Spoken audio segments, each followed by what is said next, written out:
আজকে 10টি মারাত্মক কবিরা গুনাহ অনেকগুলো আছে। আজকের এই ভিডিওতে শুধু 10টি কবিরা গুনাহ নিয়ে আলাপ করব ইনশাআল্লাহ।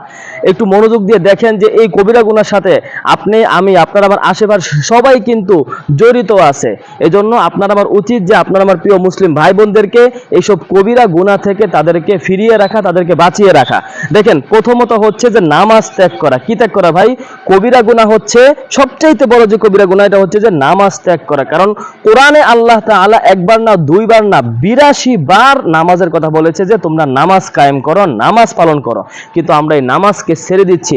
নামাজ ত্যাগকারী কিন্তু এই সবচেয়ে প্রথম কবিরা গুনাহ। সর্বপ্রথম কি কবিরা গুনাহ? কি? নামাজ ত্যাগ করা। আমরা অনেকে আছি নামাজ ত্যাগ করি, নামাজ পড়ি না। এজন্য ভাই নামাজকে ধরতে হবে, অন্যথায় কিন্তু আপনি হাজার মুসলমান হন, আপনি হাজার সুফি হন, কিন্তু আপনি নামাজ না পড়লে আপনি কিন্তু এই কবিরা গুনাহ করলেন। তারপরে আসেন পিতা মাতার অবাধ্য হওয়া, নাউজুবিল্লাহ। সবচাইতে বর্তমানে কমন একটা বিষয় যে পিতা মাতার অবাধ্য হয়ে যায় সন্তানরা, অথচ আল্লাহ রাসূল হাদিসে বলেছেন রিদর রব্বি ফি রিদল ওয়ালিদি ওয়া সাখাতুর রব্বি ফি সাখাতিল ওয়ালিদ। আল্লাহ তাআলার সন্তুষ্টি পিতা মাতার সন্তুষ্টির মধ্যে, আল্লাহ তাআলার অসন্তুষ্টি এটাও পিতা মাতার অসন্তুষ্টির মধ্যে। কিন্তু বর্তমান ছেলে মেয়েরা, বর্তমান সন্তানরা এটা বুঝতে চায় না, পিতা মাতার সঙ্গে কারণে অকারণেই অবাধ্যতা করে ফেলে। আমার প্রিয় ভাই ও বন্ধুরা, আপনি যে আমার ভিডিওটা দেখছেন, আপনি বা আপনার আশেপাশে কেউ যদি পিতা মাতার অবাধ্য হয়ে থাকে, তাদের হাতে পায়ে আমি ধরি, আপনারা পিতা মাতার সঙ্গে অবাধ্যতা করবেন না। তারপরে আসেন জাদু টুনা করা। দেখেন, জাদু টুনার দ্বারা মানুষকে ফকির বানিয়ে দেয়।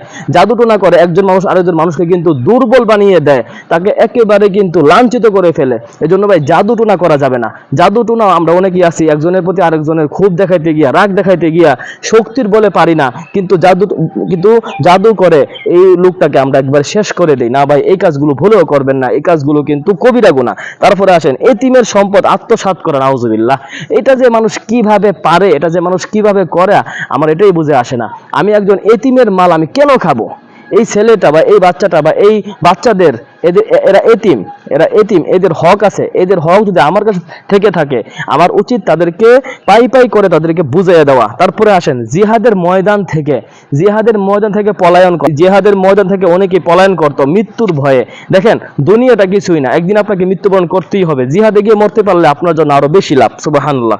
এজন্য আমরা এটা হলো জিহাদের ময়দান থেকে। আরেকটা বিষয় হলো যে সতী সাদী মুমিন নারী মহিলার উপরে মিথ্যা অপবাদ দেওয়া। কোনো সতী সাদী মুমিন একজন নারী, যাকে কোনো পুরুষ স্পর্শ করে নাই, যে কিনা একজন প্রকৃত মুমিনা, ওই মহিলার উপর আমরা কি একটা অপবাদ দিয়ে দিলাম যে সে তো খারাপ, তার তো চরিত্র খারাপ। দেখেন, এই সকল কথা বলার দ্বারা কিন্তু আপনি কবিরা গুনাহ করে ফেলছেন। তারপরে আসেন এই ক্ষমতা থাকা সত্ত্বেও, সামর্থ্য থাকা সত্ত্বেও হজ না করা। দেখেন, ইসলামের 5টি স্তম্ভের মধ্যে হজ করা এটিও কিন্তু একটি গুরুত্বপূর্ণ একটি স্তম্ভ, এটিও কিন্তু একটি গুরুত্বপূর্ণ আমল। আপনাকে কিন্তু যদি আপনি সামর্থ্যবান হয়ে গেলে কিন্তু আপনি হজ আদায় করতে হবে, যাকাত আদায় করতে হবে। তারপরে আসে সর্বশেষ যে বিষয়টা 10 নম্বর, এটা হচ্ছে যে চগলখড়ি করা। দেখেন ভাই, এর কথা হের কাছে গিয়ে লাগাইতেছি, এর কাছে হের কাছে গিয়ে লাগাইতেছি। আমরা আসিন এরকম আপনার আমার মধ্যে, সমাজের মধ্যে অনেক অনেক অনেক লোক পাইবেন খুঁজলে, যে এর কথা হের কাছে, হের কথা হের কাছে নিয়ে একটা গিরিঙ্গি লাগাই দেয়। না ভাই, এই সকল কাজ করা যাবে না। এই সকল কাজ কিন্তু সম্পূর্ণরূপে কবিরা গুনাহ।